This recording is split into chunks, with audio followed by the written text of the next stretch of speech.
All right, we're going to look at a really important theorem in calculus, probably about as important as the product and quotient rules for finding derivatives.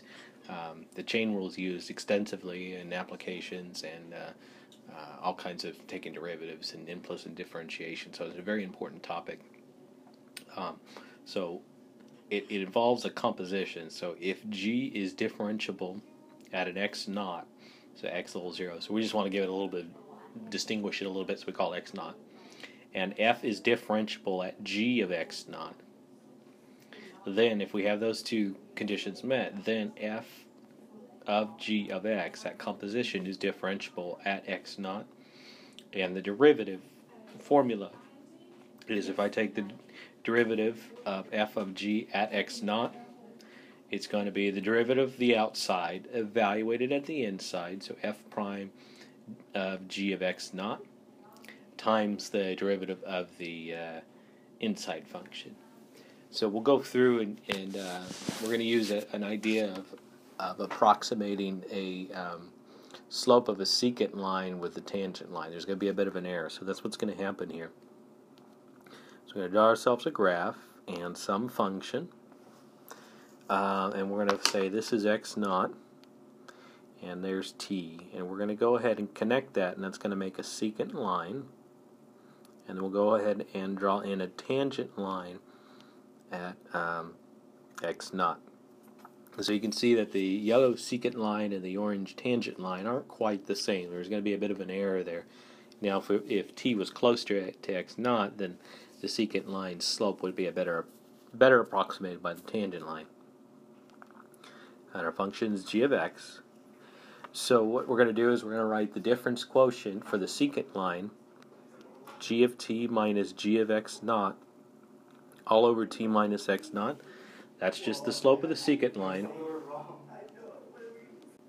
So g of t minus g of x naught all over t minus x naught, that's just the slope of the secant line. Now what we're going to do is we're going to approximate it with the derivative at the derivative of g evaluated at x naught, so that's the slope of the tangent line, but it's not quite the same. So what we're going to do is we're going to add a kind of like an error function. So I call it epsilon of t, and that's going to account for the error of the slope. So they're not quite the same, and so we have this idea here. The secant line can be approximated by the tangent line, and if we want exact equality, then we need this epsilon of t. And the epsilon of t is going to change depending on how close t is to x naught. So as the t gets closer to the x naught here, you see down here, as t gets closer to x naught, the error is going to be smaller and smaller because the secant line is going to become closer to the tangent line. Okay. Now we're going to do the same idea with the other function.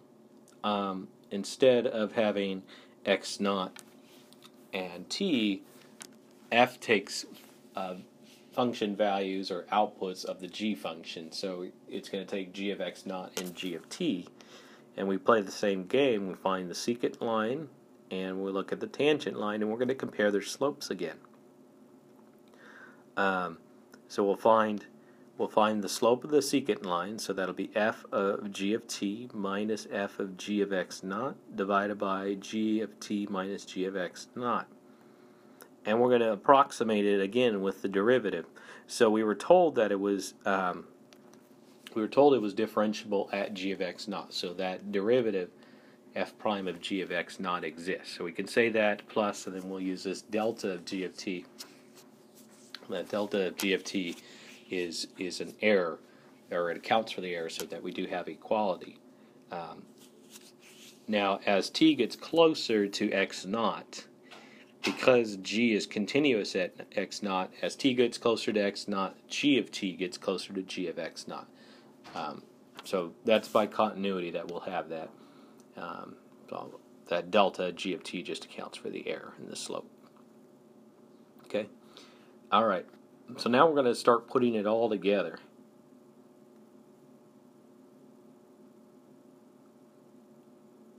So definition of one of the forms of definition of derivative. This is the x approaches c form instead of the x plus h minus x all over h, the f of x plus h minus f of x all over h. This is the other form. This is f of x minus f of c all over x minus c. We just have different variables. We have t and x naught.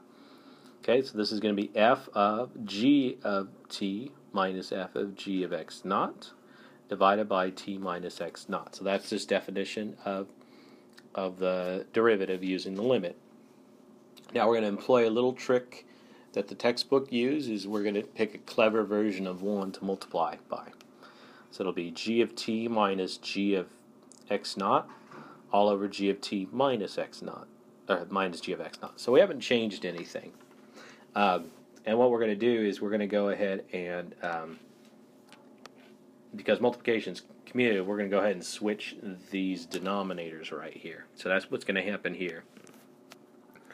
So its limit as t goes to x naught of f of g of t minus f of g of x naught all over g of t minus g of x naught times g of t minus g of x naught all over t minus x naught.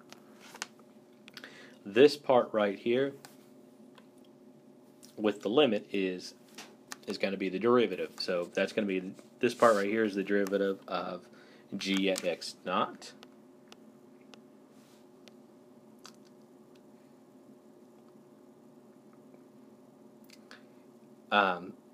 But instead of doing that, we're going to go ahead and replace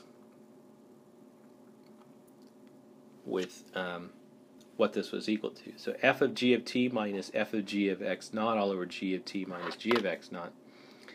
That was this secant line slope approximate, and then we have equality. It was equal to the derivative at g of x naught plus some error.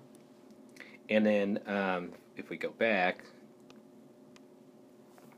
this portion here is going to be on the second slide, I think, or maybe this is the third slide, where the secant line was equal to the derivative of that point plus an error. Okay. So going back, I'm going to do that. And on the last thing, so I'm going to go ahead and rewrite that again. So there's the derivative plus an error, and then the derivative plus some error. Now, it's going to end up equaling this because the errors are going to be going to 0. So the delta of g of t and the epsilon of t, those are going to go to 0 because as t approaches x naught, epsilon of t is going to go to 0, and that's the error. Okay, so if we go back to this slide here, as our t gets closer to x naught, the secant line slope and the tangent line slope are going to get closer and closer together. Okay.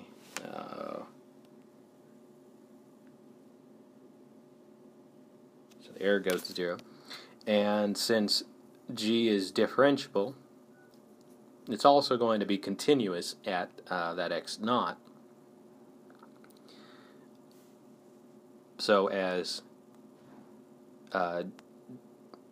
g of t is going to approach g of x naught as t goes to x naught. So that's what's happening with the limit. T is going to x naught. So the epsilon of t is going to 0. G of t is going to approach g of x naught. So again, we're going to have the secant line and the tangent line slopes are going to be closer and closer. So the error for the f function, delta of g of t, is going to go to 0. And thus we have the chain rule. And we'll see this idea of some approximations later on. But there's probably about the nicest proof you're probably going to have for the chain rule.